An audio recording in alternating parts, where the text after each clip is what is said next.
జాన్వీ కపూర్ హీరోయిన్గా, రోషన్ మాథ్యూ, గుల్షన్ దేవయ్య ప్రధాన పాత్రలు పోషించిన ఉలగ్ సినిమా ఎలా ఉందో చూద్దాం. మన భారతదేశం తరపున ఒక మంచి పొజిషన్లో సెటిల్ అవుతుంది హీరోయిన్. ఆమెకి ప్రమోషన్ కూడా వస్తుంది.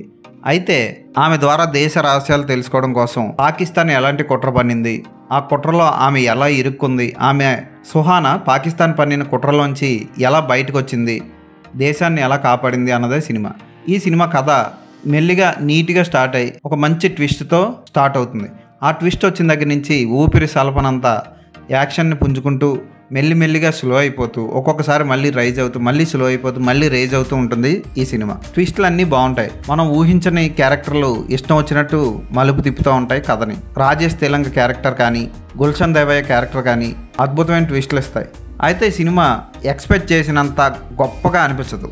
బ్యాక్గ్రౌండ్ స్కోర్ ఓకే అనిపిస్తుంది కానీ జాన్వీ కపూర్ నటన, రాజేష్ తెలంగ్, రోషన్ మాథ్యూ, గుల్షన్ దేవయ్య నటన ఈ సినిమాని చూసేలా చేస్తాయి. ఫోటోగ్రఫీ బాగుంటుంది, బ్యాక్గ్రౌండ్ స్కోర్ బాగుంటుంది, ఒక పాట కూడా బాగుంటుంది. జాన్వీ కపూర్ మంచి నటిగా ఈ సినిమా ద్వారా పేరు తెచ్చుకుంటుంది. అలాగని ఆమె ఈ సినిమాలో ఎక్స్పోజింగ్ చేయలేదని కాదు, భయంకరమైన ఎక్స్పోజింగ్ చేసిన షాట్లు కూడా ఉంటాయి. నటిగా కూడా ఆమె బాగానే నటించిందని చెప్పొచ్చు. ఈ సినిమాలో అందరికన్నా బాగా నటించింది మాత్రం గుల్షన్ దేవయ్య, రాజేష్ తెలంగ్. వాళ్ళిద్దరు క్యారెక్టర్లు డిఫరెంట్ షేడ్లతో సాగి మైండ్ బ్లాక్ చేస్తాయి.